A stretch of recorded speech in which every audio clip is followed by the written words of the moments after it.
Hello guys, ഇന്ന് January 26 India പരമാധികാരത്തിലെത്തിയ ദിവസമാണ്. 1950 ജാനുവരി 26 നമ്മൾ ഭരണഘടനയുടെ സഹായത്തോടെ പരമാധികാരത്തിലെത്തിയത്, റിപ്പബ്ലിക്കായത്. 1947 ഓഗസ്റ്റ് 15 നമുക്ക് സ്വാതന്ത്ര്യം ലഭിച്ചിരുന്നു. എങ്കിലും പൂർണ്ണമായ അധികാരം ലഭിച്ചത് 1950 ഇന്നേക്ക് 76ാമത് വാർഷികമാണ്. 77ാമത് റിപ്പബ്ലിക്കാണ്. കാരണം 1950 നമ്മൾ റിപ്പബ്ലിക് ഡേ ആഘോഷിച്ചല്ലോ. അങ്ങനെ വരുമ്പോൾ 77 റിപ്പബ്ലിക് ഡേ ആണ്. വർഷം 76 വർഷമായിട്ടുണ്ട്.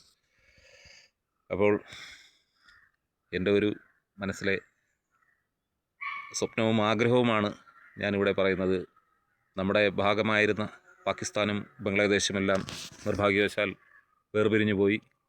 നിഗൂഢമായ പല കാരണങ്ങൾ കൊണ്ടാണത്. പല കാരണങ്ങൾ പറയുന്നുണ്ടെങ്കിലും യാഥാർത്ഥ്യം നമുക്ക് പൂർണ്ണമായി അറിയില്ല. എന്തായാലും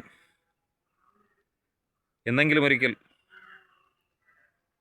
നമ്മുടെ ഈ വിട്ടുപിരിഞ്ഞു പോയവർ നമ്മുടെ ഒപ്പം ചേർന്നിരുന്നെങ്കിൽ എന്ന് ഞാൻ ആഗ്രഹിച്ചു പോവുകയാണ്.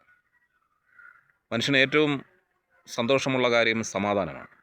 തമ്മിൽ ശത്രുതയില്ലാതെ സമാധാനത്തോടെ കഴിയുന്ന ഒരു കാലം വരട്ടെ എന്ന്, ലോകത്ത് മനുഷ്യർ സമാധാനത്തോടെ കഴിയട്ടെ എന്ന് ആഗ്രഹിക്കുകയാണ്. ഓക്കെ, ഭാരത് മാതാ കി ജയ്.